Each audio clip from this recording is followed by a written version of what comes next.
Welcome back inside the Mountain West Network studio for the 2021 Mountain West Men's Basketball Media Days. I'm Bridget Howard, he's Jesse Kurtz, and for our first stop today for Media Day, we will head on out to Logan, Utah, and bring in now the head coach, the newest head coach of the Aggies, Ryan Odom. Coach, how are things going out in Logan? How's life treating you? It's going great. Yeah, it's great to be here. Great to be with you guys today. We appreciate you having us on and all the teams, obviously. It's an exciting day in the Mountain West to get things started. But things are well in Logan. Transition really well and enjoying the guys. We've got a great group of guys here. And the staff and the players have really clicked so far. So the transition has been fun. Well, this is a reminder that if you have a question for Coach Odom, to please make sure to raise your hand in the queue. Coach, you come to the Aggies from UMBC. What led you to choosing Utah State and feeling like that was your fit? Yeah, I mean, I think first and foremost, the relationship with John Hartwell, our athletic director, the first time that we met during the interview process, it was pretty clear that we clicked. And that's what you want. You want to have a partnership with someone that you're going to work for. That's going to help you, continue to grow the program. Obviously the tradition here at Utah State is tremendous. Craig Smith and his staff did an awesome job here the last 3 years during his tenure here, and obviously he's moved on. But it's a true brotherhood here at Utah State. There've been great coaches, throughout the history. There've been NCAA tournaments. There've been huge wins. You talk about the Spectrum and Spectrum Magic, it's alive and well, and we're just thankful and excited to be a part of it. Once again, if you have a question for Coach Odom, we encourage you to raise your virtual hand. We'll get you in queue. One of those players that I'm sure encouraged in your mind that this could be a good place. You got great players, be Justin Bean. We'll get a chance to talk to him here in a little bit, but the only returning player of the conference averaged 11+ points, 7+ rebounds, 1.5 assists, and 1+ steals per game a season ago. What a leader. And you talk about that family atmosphere. He's right at the top. Yeah, no question. I mean, Justin's been amazing since my arrival here. I remember our first meeting, just chatting with him and just, getting a sense of what Utah State has meant to him. And, I know he didn't, not that he didn't care who the coach was going to be, but I know this place means the world to him and his family. And Utah State's been good to Justin Bean, and Justin Bean obviously has been really good to Utah State. And we're really fortunate to have the opportunity to coach him. He's a great player. Obviously everybody talks about his ability to rebound the basketball and his overall motor, but he's expanded his game. He's a guy that we're going to count on to score the basketball for us and be a leader for our team. And he's certainly shown that so far early this season. And I know he's eager for the challenge of the tough Mountain West and just being competitive. Yeah, we've enjoyed watching him play over the years. Again, if you have a question, go ahead and get in queue. We're going to start our Q&A session, Coach, with John Tito from Hoops HD. John? Good afternoon, Coach. I was curious in terms of taking over in your first year. I know that your father coached at several different schools. Did he give you any advice about the extra special coaching challenge of starting over at a school? Yeah, he wanted to make sure that I tried to negotiate earlier game times, so he didn't have to stay up so late out east to watch our games. No, in all seriousness, he did it several times. This is my third time switching jobs and going to a new home. I think the biggest thing you have to do initially when you first take over a job is to get to know your own program and get to know the players within the program. What are their strengths? Where are some areas that you need to really attack from a roster management standpoint in order to kind of make the pieces fit. And, the evaluation process begins right away when you first get there. But at the same time, you don't want your players to feel like they are being evaluated. So there's a balance there. You want them to feel like, there is a level of trust there, and that takes time to build. And so we just spent time with our guys initially, right away. Whether it's an individual meeting, going to lunch with one of your guys, or just spending time obviously on the court as well. all of those opportunities, help you begin to develop a level of trust that you're going to need going forward. And, for us, entering a new conference, we understand that, this conference is as well respected as there is in the country. And we understand, what a challenge it is to compete night in and night out in the Mountain West. And, we're excited as a staff to be a part of that. Obviously, Justin and some of his teammates have experienced how competitive it is. And, they've also won championships. Justin has been a part of championship teams and Brock Miller, as well. So, that's an exciting, thing as a coach, to walk into. Generally speaking, you walk into a situation when you're a new coach, where it's a rebuilding situation a lot of times, or they haven't had the success that everybody, had desired. This situation's a lot different. We're walking into a situation where the last 3 years have been tremendous, for Utah State and the players and coaches that were here. And so we're excited about joining that tradition and trying to continue to grow it. And that's the challenge that we're up for and we're excited about.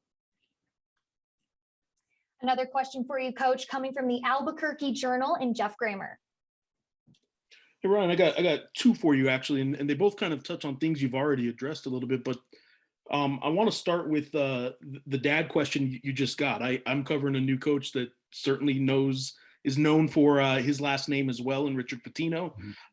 There's another new coach this year whose dad is well known in these parts, and that's Kevin Kruger. So I'm curious two things. One is, do you ever get tired of being asked questions about your dad?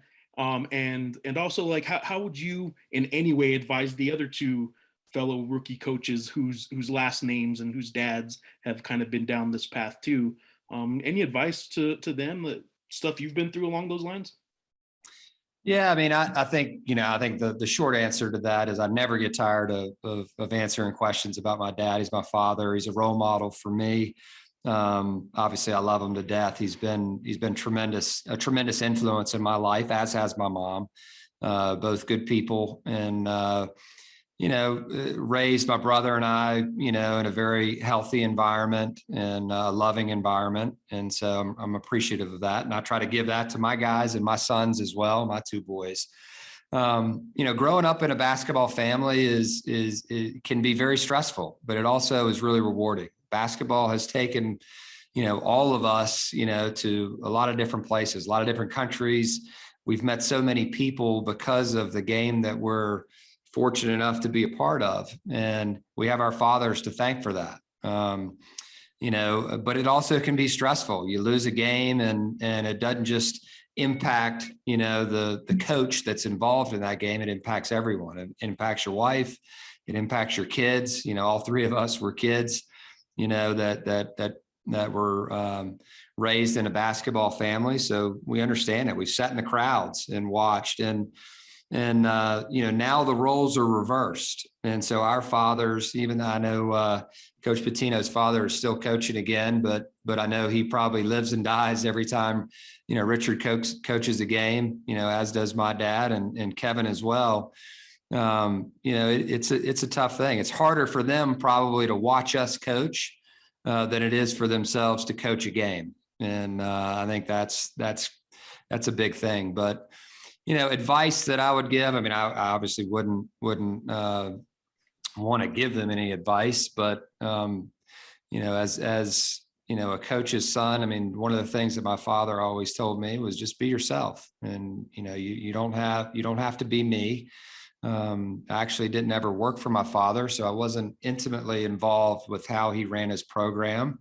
Obviously, he's a huge influence on my basketball coaching. And it's fun to have him around. He was out here for a week, 2 weeks ago, and was able to be around the guys, before and after practice.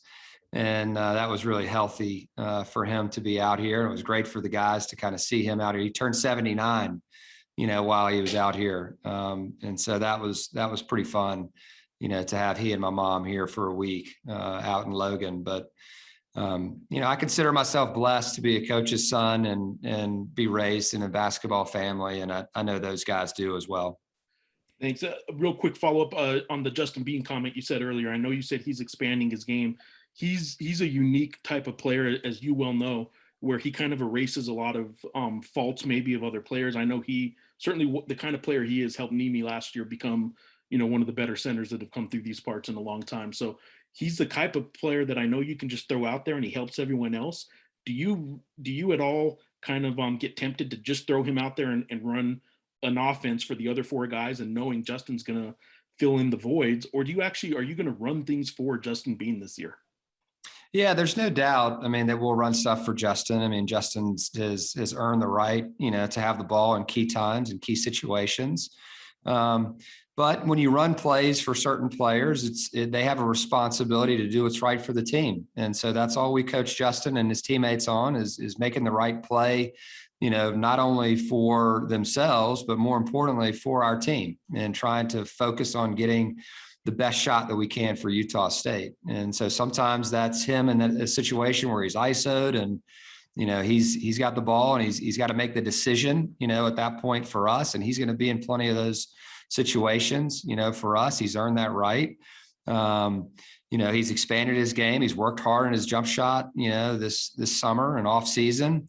And he's shooting the ball really well right now, but he understands who he is as a basketball player too, and what his strengths are. And I think that's one of the cool things, having self-awareness and knowing kind of what makes you a great player, and while continuing to add to your game. And so, he's going to continue to chase down rebounds and play with the high motor that he always has and be the defender that we need him to be.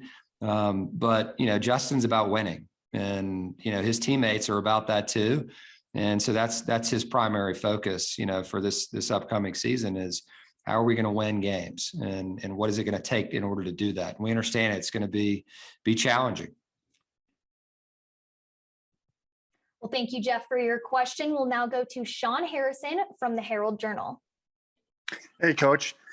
Just wanted to ask you a quick question about who's been a pleasant surprise on this team. Has there been somebody that's maybe, you do evaluations, has there been somebody that's been a pleasant surprise so far for you? Wow. I mean, I'm new to all of them. So, I mean, it's hard to pick one. I mean, all of these guys have really impressed me so far. Brock initially, wasn't healthy to practice in April when I first got here. And then, we kind of eased him back into it over the summer and did a lot of rehab, and now he's full speed and healthy. And he's been that way since we got back to school. And so, it's been fun for me to see him out there and just his leadership ability. The guys really listen to him. He's very competitive, whether it's in, a 5-on-5 drill in practice or whatever. He wants to win. And it's been fun for me to see him, in those moments. We brought two guys out here from UMBC, so I'm very familiar with them. It's been fun for me to watch them interact with, our players here, and that's been really helpful for us in terms of the learning curve, because they've been around our program and understand kind of how we do things. They're both good players. Rylan Jones is back home now, in Logan, and, is a special player. He really is a high IQ player. He's a point guard. He's a coach's player. A guy that is a coach on the floor for us, but at the same time is really competitive. Stephen Ashworth, has moxie. He's a believer first and foremost in himself, but also in our team, and is about as positive a guy as there is. And so he's been fun to coach. I would say Musa Meal, we call him Z here. He surprised us. He didn't get here until August, and we weren't quite sure, how he would, interact and be able to assert himself. And I think he's done really, really well. He's taller than I expected. He's athletic. He's a good basketball player, and I think he's got a really bright future. We'll see how it works for him this year, but been really impressed with him. But there are more guys than that, that I've been impressed with, but, I'll stop at that point. Coach, you're a popular man. A lot of questions in queue. We'll get to as many as we can in the time that we have allotted here for Coach Odom. Let's go to the San Diego Union Tribune and bring in Mark Ziegler. Mark?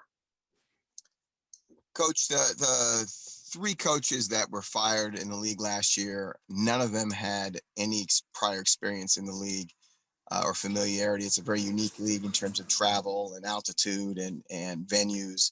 And the coaches that have had success are coaches like Brian Dutcher, Justin Hudson at Fresno State had some success. He came from San Diego State. Steve Alford had been in the league before. Craig Smith had been in the league. Nico Medved at Colorado State been in the league before. Is there any trepidation on your part? I mean, you brought, I think, almost your entire staff that doesn't know the league that well either. And how much of a learning curve do you expect in this league? Yeah, I mean, I think there's always a learning curve, no matter what challenge you take on, certainly there's a learning curve. I've worked at a lot of different conferences, during my career, both as an assistant coach and then also as a head coach. I think the first thing you've got to do, there's styles, that exist within leagues. Some leagues are faster, some leagues are slower. Some leagues are more athletic and play older players. I think this is a league where, you've got to have pros on your roster, in order to be one of the top teams in the conference. I think that's been evident, over the course of time within this league. I mean, it's a tremendous league, as you know. There's a ton of history, of great teams, but also great individual players that have gone on to do great things in the NBA. And, I think that's certainly, and there's different ways to find those guys or help those guys. They're guys that, come in as pros, and a lot of those guys are going to, the Power Fives, where it's Kentucky or Kansas or Duke or some of those places where, that before they even play a game, they're an NBA player. In college. And I think our league's a little bit different. They're developed here. And not to say that they're not being developed at those schools, but, it's pretty much a foregone conclusion that Zion Williamson was going to be the number one pick before he ever played a college game. And I think ours is a little bit different. Kawhi Leonard was developed, Paul George was developed. Sam Merrill, Nemi, obviously two guys that we're really proud of here at Utah State were developed in a lot of ways. And so, I think that's where we've got to focus our efforts, and focus on us. We worry about each opponent as they come. The great thing for us at Utah State is we don't have to play, every other team on one night. We have to play one team on any given night, and we'll focus on that particular team when it's their turn. And so I'm not really afraid or going to spend much time worrying about, what previous coaches have done or the success that they've had. I'm going to focus on what we're doing here at Utah State and how we operate here. We're a competitive group, and we're going to continue to be. Thank you, Mark, for your question. Next up, Ajay Salveson from 106.9 The Fan in Logan. Hey, Coach. I know there was supposed to be a blue-white scrimmage, and rumor has it that it was canceled due to maybe some injuries. I was wondering if you could give us kind of a health status report on your team so far. Yeah, we're at 11 right now, and we've got a couple of guys that are getting ready to return. And so I felt like since we have a game next week, we have an exhibition next Wednesday. We were better served to focus on our practice today. And so we decided to cancel that. We had a blue-white, and then we had a closed scrimmage with another team last Saturday. And so I think we're in a good place. And fans will be able to see us in the Spectrum next Wednesday against Montana Western. Coach, we appreciate the time, and we know there are many questions still left in queue, but we got to get to Justin Bean, and we got to get to other coaches and players. We appreciate the interest. We wish you well, Coach Odom, and welcome to the Mountain West, and appreciate your participation, your answers here today. Absolutely. Thank you so much. You bet. That's Ryan Odom, head coach of the Utah State Aggies. We're not done talking Aggies basketball. Please stay in queue as we will get to your questions and we can direct them towards Justin Bean. Justin Bean, of course, the one of the unquestioned leaders of the Aggies, a guy who is a jack of all trades and is a key component, has been a key component of their success here in recent years. Absolutely. And what a team for Coach Odom to take over. He mentioned it there. This isn't a team where it's a rebuilding process and he has to rebuild a roster. This is a team that brings back some key returners, Justin Bean being one of them. And this is a team that has experienced success the last few years in the Mountain West. So should be an exciting year for the Aggies. And now we'll bring in one of the key players for the Aggies the last couple of seasons. We now head to Logan to catch up with Justin Bean. Justin, how are things going for you? Good. How are you guys doing? Thanks for having me. Absolutely. Well, this is just a reminder that if you have a question for Justin, please make sure to raise your hand in the queue. Now, Justin, we'll get to the basketball stuff here in a little bit, but I got to ask you, Sam Merrill commented on your Instagram post. He said, Logan's most eligible bachelor is now off the market. You got married this off season. How does it feel to join the married club on the team?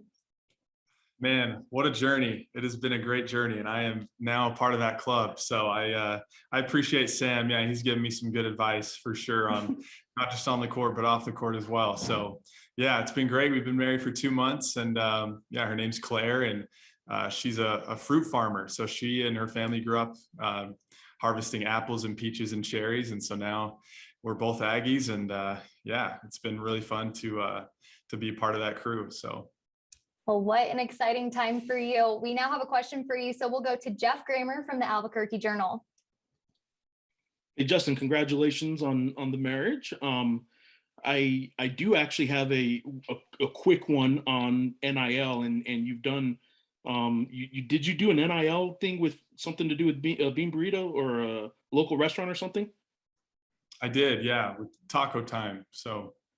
Is that an ongoing thing, or is it a one time over the summer? Or?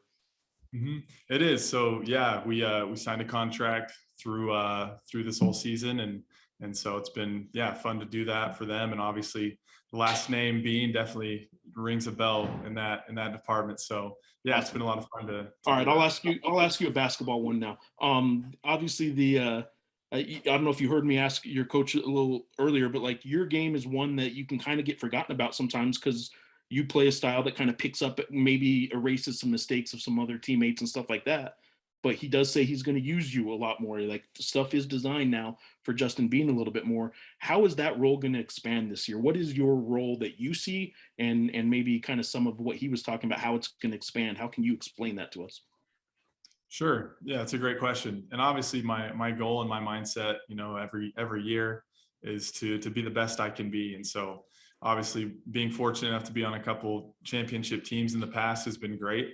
But like Coach said, we're all focused on our task here this year. And for me personally, that means staying on top of everything and making sure I can be that leader that guys look to in practice and just in everything we do. And so I had a really good off season this summer, worked really hard, and it definitely has been the hardest off season for me personally in my basketball career. And so I'm really excited to put everything to the test and to put all that on the line. So I have had a great summer, and it's been good just to develop and increase, my skills in a lot of those areas, and offensively especially. So, but like Coach said, I just want to win games. I want to be back at the top of the Mountain West because that's where I feel like we can be. And so whatever it takes to do that, I'm going to do that. So.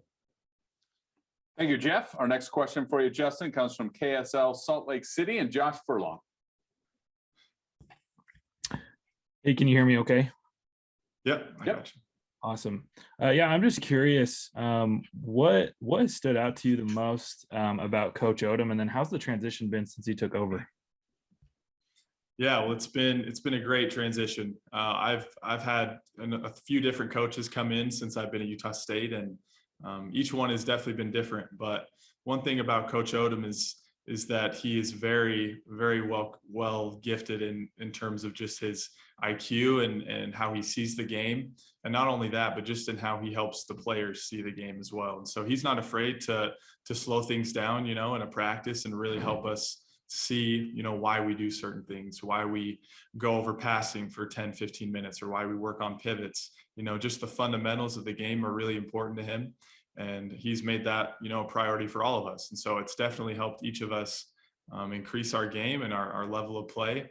And he always wants us to bring that competitive edge in practice. And so we always practice with purpose and we practice smart. And so that's definitely because of him. So we're glad to have him here. Yeah, and just a quick follow-up if I can.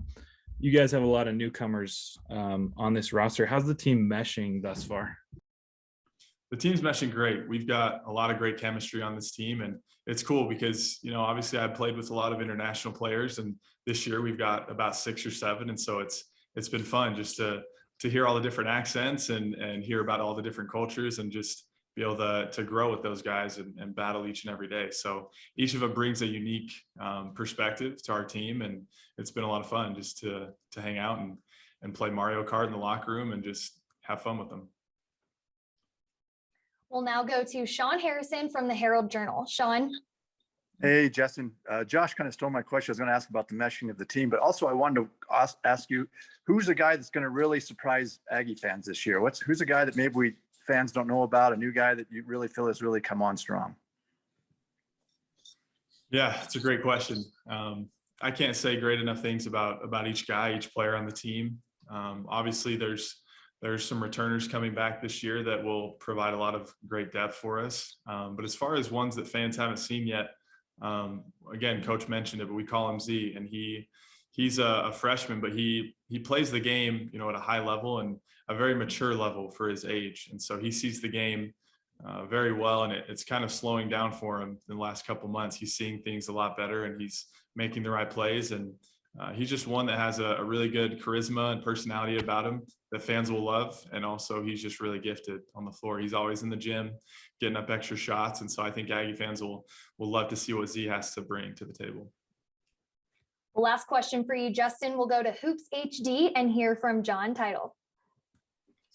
Hey, Justin, just wanted to know, 2 years ago, you lost Sam when he left, and this year you lose Nemish. Is it just as simple as playing Mario Kart, or do you guys have to do a lot of work to replace somebody of their caliber? Absolutely. I mean, you can't replace guys like that for sure. But what you can do is you can learn from the experience and from the leadership that they possessed. And that's something I've tried to take on in that role as a leader and just try and implement those same tactics and those principles that they had. And so just taking each day one at a time, trying to go 1-0 each day is something that we've really focused on. And as long as we do that, I'm really excited for what this team can do. And championship is definitely, in the cards for us. So we're excited to pursue that. Justin, that's all the time we've got today. We appreciate you taking the time to sit down and chat with us today, answer some questions from the media. We also appreciate the media participation. And so we'll let you get back to it, but good luck this season. We're excited to see the Aggies get back on the court. Awesome. Jesse, Bridget, thank you guys. Appreciate it. Thank you.